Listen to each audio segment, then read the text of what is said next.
Hola, este trabajo lleva por nombre Orientarse a la acción, un componente de la autonomía que se aprende como oficio.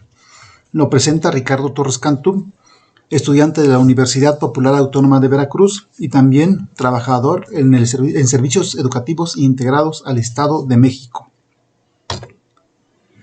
Este trabajo parte de un estudio de Tassinari. Ella menciona que los estudiantes motivados requieren o tienen 4 componentes: un componente cognitivo, metacognitivo, afectivo motivacional, otro que es orientado a la acción y el componente social. En este trabajo solamente abordamos el componente orientado a la acción, pensando y sabiendo que en México ya hemos acumulado más de un año de pasar de una educación presencial a una educación en casa.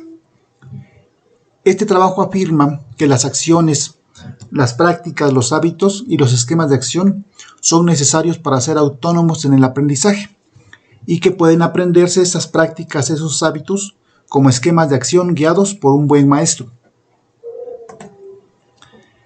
Partamos primero con una comunidad de práctica.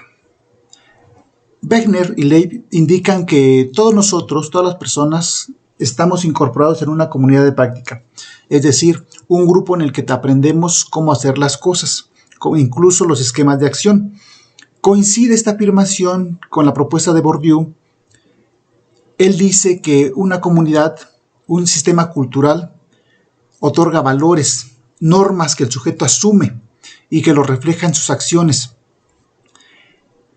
Cuando nosotros nos incorporamos a una práctica, a una comunidad de práctica, necesitamos ver cómo se hacen las cosas, y esa forma de aprender no pasa por el discurso, sino que pasa directamente a la acción. Nosotros imitamos lo que los demás hacen. Pensemos, por ejemplo, en la forma de caminar o en la forma de trabajar o de hablar de los padres que se parecen a los hijos. Considerando esto, podemos pensar que los oficios se aprenden también en una comunidad de práctica. Un ejemplo que les puedo comentar es que muchos profesionistas saben de oficios, carpintería, alfarería, herrería, no porque ellos lo hayan estudiado o se quisieran dedicar a ese empleo, sino porque lo aprendieron con sus padres. Quizá actualmente el profesionista no lo aplique, no lo desarrolle, pero lo sabe hacer porque lo aprendió con sus padres. Un oficio lo aprendemos en compañía con otros. Parafraseando a Carlos Puentes, decimos que en las prácticas no se repite el milagro del Génesis, sino que todas estas prácticas tienen o se apoyan en una forma previa. Nosotros en las prácticas, más que iniciar una nueva práctica, estamos prolongando prácticas y las vamos transformando. ¿Cómo aprendemos? La propuesta de Leib y Wegner es que los sujetos aprendemos las prácticas a través de una propuesta llamada participación periférica legítima.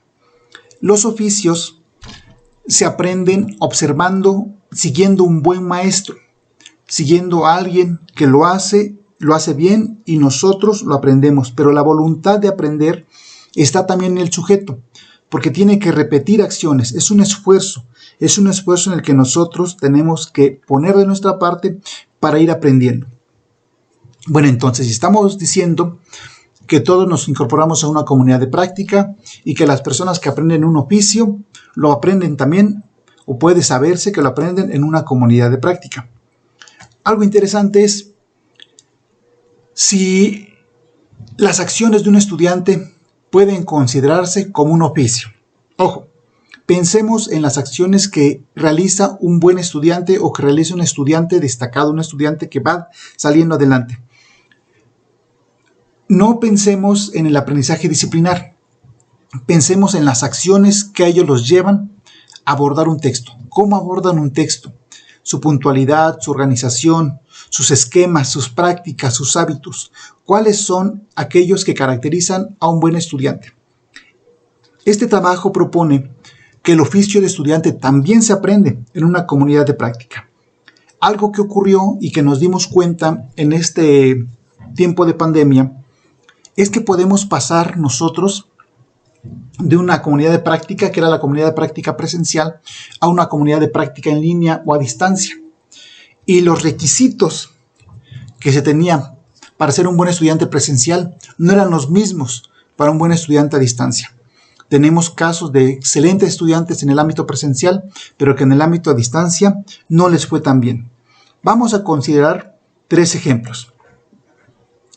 Tenemos el caso de la Universidad Nacional Autónoma de México, el caso del SUAYET y el caso de Prepa en Línea CEP.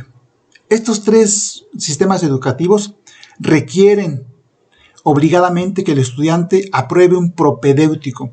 Este propedéutico tiene la intención de incorporarlos a esta comunidad. Más que desarrollo disciplinar o de contenido, ellos aprenden las habilidades de estudiantes a distancia. Estas habilidades nos permiten a nosotros desarrollarnos bajo el apoyo de personas especializadas, asesores, tutores, monitores, docentes en línea. Cuando apareció la transformación debido al SARS-CoV-2, los sistemas presenciales tuvieron que adaptarse y nosotros, los estudiantes, no contábamos con esas habilidades. Las conclusiones que tenemos en ese trabajo es, primero, que la educación a distancia tiene un componente. El componente orientado a la acción depende principalmente del estudiante. La autonomía del estudiante en la educación a distancia es principalmente responsabilidad del alumno, pero ese alumno lo aprende viendo bien a un maestro. 2.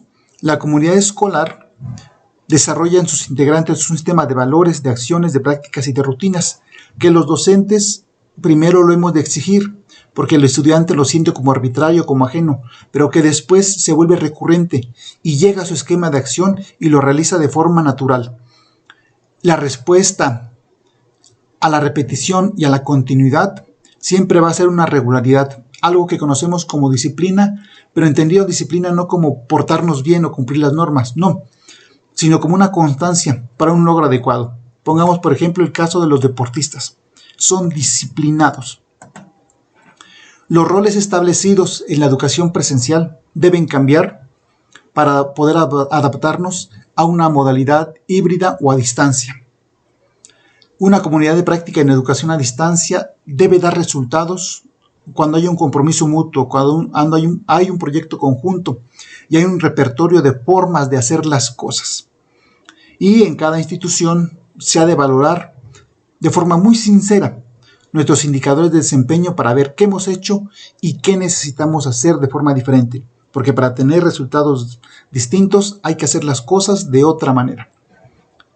Estas son las referencias básicas que estamos utilizando para esta exposición. De mi parte, sería todo. Muchas gracias.